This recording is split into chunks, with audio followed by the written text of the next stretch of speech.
नमस्कार।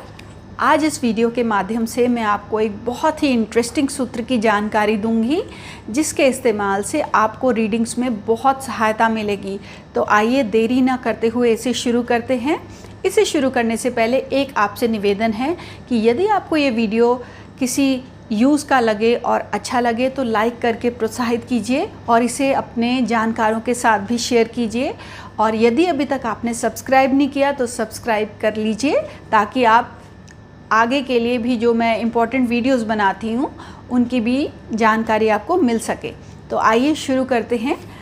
देखिए, इस सूत्र के अनुसार यदि किसी भी भाव में कोई भी राशि पड़ती है, उस राशि का स्वामी उसी भाव में बैठा है और उस भाव में राहु या केतु में से कोई विराजमान है, तो ऐसे में वह भाव बहुत ज़्यादा बली हो जाता है।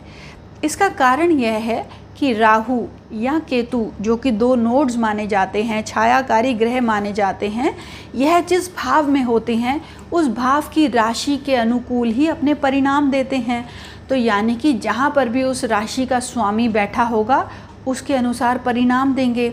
और यदि उस राशि में कोई ग्रह बैठा है तो उस ग्रह के समान परिणाम देंगे। तो यही कारण है कि यदि किसी भाव में जो भी राशि पड़ती है उस राशि का स्वामी वहीं बैठा है और उसके साथ राहु या केतु में से कोई बैठा है, तो ऐसे में वह भाव बहुत ज़्यादा बली हो जाता है। तो आइए हम इसे 3 उदाहरणों के माध्यम से समझते हैं। यहाँ जो मैंने उदाहरण लिए हैं यह तीनों के तीनों बहुत जानी मानी हस्तियाँ हैं। पहला जो है उदाहरण महात्मा गांधी जी का है, जो कि एक वकील रह चुके हैं अपने समय के और एक फ्रीडम फाइटर थे, जिनको हम भारत देश का फादर ऑफ द नेशन भी बोलते हैं और उन्हें काफ़ी सम्मान की नज़रों से देखा जाता है। तो आइए देरी ना करते हुए उनके चार्ट को देखते हैं। उनके चार्ट में 10वें भाव में चंद्रमा और राहु एक साथ बैठे हैं। अब देखिए, इनका चंद्रमा कृष्ण पक्ष का है क्योंकि सूर्य से पीछे है और सूर्य से बहुत करीब है। तो ऐसे में चंद्रमा यहाँ पापी हो गया।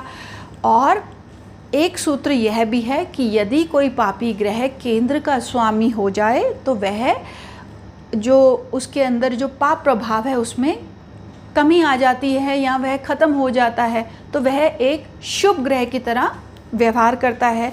तो ऐसे में चंद्रमा पापी होने की वजह से यहाँ उसका रोल रिवर्सल हो गया, तो ऐसे में वह एक शुभ ग्रह की तरह काम करेगा।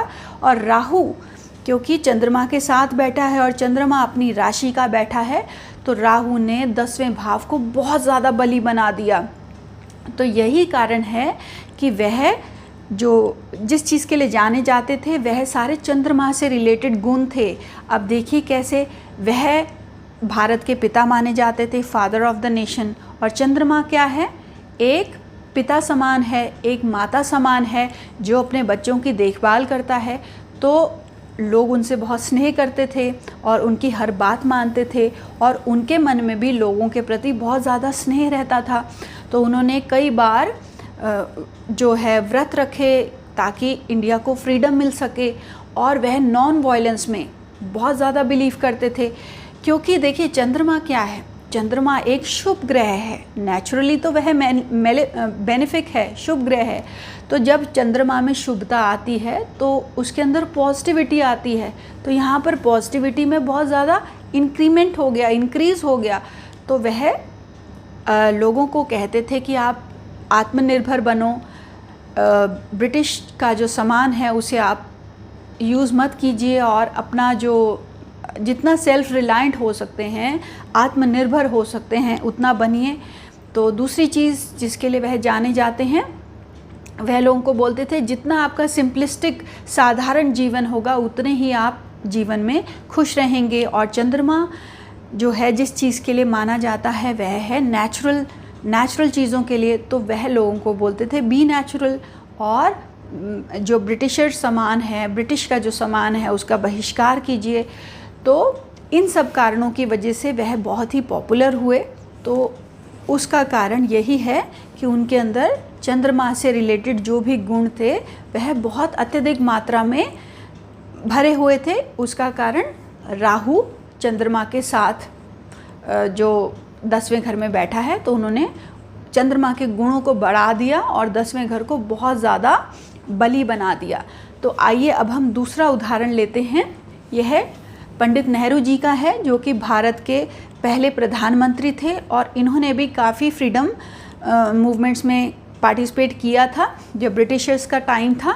तो उस समय आप देखिए, इनका जो छठा घर है वहाँ गुरु और केतु एक साथ बैठे हैं और गुरु अपनी ही राशि का, मूल त्रिकोण राशि का बैठा है। अब देखिए, छठा घर किस चीज़ का होता है? रोग, ऋण और शत्रु का होता है।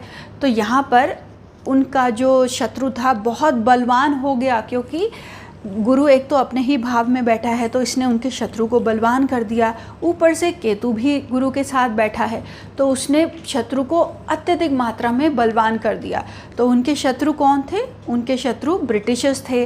उनकी जो फाइट थी वह ब्रिटिशर्स के अगेंस्ट थी। उन्होंने फ्रीडम फाइट मूवमेंट में पार्टिसिपेट किया था और कई बार उनको जेल भी जाना पड़ा था इसी कारणवश। तो यहाँ पर उनकी समस्याएं भी बढ़ जाती थी। देखिए, जब छठा भाव बलवान होगा तो शत्रु भी बली होगा, बीमारी भी बली होगी, स्ट्रांग हो जाती है और आपकी जीवन में परेशानियां भी बहुत स्ट्रांग हो जाती हैं। उसका कारण हम इस भाव से, गुरु और केतु के योग से हम समझ सकते हैं। तो आइए आपको एक तीसरा उदाहरण देती हूँ, जो कि भारत के प्रेसिडेंट श्री APJ अब्दुल कलाम जी का है, जो कि एक बहुत ही पॉपुलर लीडर रहे हैं। ये एक स्पेस साइंटिस्ट थे। इन्होंने कई यूनिवर्सिटीज़ में पढ़ाया और ये भारत के प्रेसिडेंट भी रह चुके हैं और इनको देश के जो सबसे बड़ा सम्मान है भारत रत्न, उससे भी उनको सम्मानित किया गया था। तो आइए देखते हैं इन सब चीज़ों के पीछे क्या कारण है। उनका जो तीसरा भाव है, यहाँ पर बुध अपनी ही राशि में सूर्य के साथ बैठ के एक बहुत ही स्ट्रॉन्ग बुधादित्य योग बना रहा है। जैसा कि हम सभी जानते हैं, जब बुध और सूर्य एक साथ होते हैं तो यह बहुत स्ट्रॉन्ग बुधादित्य योग बनता है, ख़ास तौर पे यदि बुध अपनी ही राशि में हो और वह भी यदि अपनी मूल त्रिकोण राशि में हो। बुध तीसरे घर में अच्छा माना जाता है क्योंकि काल पुरुष कुंडली के हिसाब से उसका वह अपना ही भाव होता है और यहाँ यदि वह अपने मूल त्रिकोण राशि में सूर्य के साथ बुधादित्य योग बनाता है तो अत्यधिक बली है। और यहाँ पर केतु के विराजमान होने से इनका तीसरा भाव बहुत ज़्यादा बली हो गया। देखिए, इंटेलिजेंस की जब हम बात करते हैं तो हम तीसरे भाव को भी देखते हैं, क्योंकि वहाँ से आपकी क्रिएटिव इंटेलिजेंस आती है, वहाँ से आपकी कम्युनिकेशन आती है। तो इनकी जो सारी की सारी कम्युनिकेशन थी वह दिमागी तौर पे लगती थी। जो इन्होंने मिसाइल्स बनाए या स्पेस से रिलेटेड जो भी काम किए, उसमें इंटेलिजेंस का बहुत ज़्यादा इस्तेमाल होता था। रिसर्च के लिए आपको नए नए तरीक़ों के बारे में सोचना पड़ता है, तो वह सब हमें तीसरे भाव से ही मिलेंगे, जहाँ पर आप बहुत ज़्यादा प्रयत्न करते हैं, पराक्रम करते हैं और अपने बुद्धि का इस्तेमाल करते हैं। तो यही कारण है कि इनका तीसरा भाव बहुत ज़्यादा बली था और वह बहुत अच्छे लेक्चरर थे, प्रोफेसर थे। वह भी उनको इनके तीसरे भाव के बली होने से ही मिला। और वह जब लोगों को यूनिवर्सिटीज़ में पढ़ाते थे तो वह भी सारा कुछ टेक्नोलॉजी से ही रिलेटेड होता था। देखिए, अब तीसरे भाव से टेक्नोलॉजी भी आती है, तो क्योंकि उनका तीसरा भाव बहुत ज़्यादा बली था तो इसलिए वह टेक्नोलॉजी और साइंस से रिलेटेड ही सब्जेक्ट्स को यूनिवर्सिटीज़ में पढ़ाते थे। तो आशा करती हूँ कि यह वीडियो आपको समझ आया होगा और अच्छा लगा होगा। आप इसी जो सूत्र है इसको अपने चार्ट्स में लगाइए, जानकारों के चार्ट्स में लगाइए और देखिए कि किस प्रकार के परिणाम मिलते हैं। और बहुत जल्दी आपको एक नए वीडियो के साथ मिलूँगी। सुनने के लिए धन्यवाद।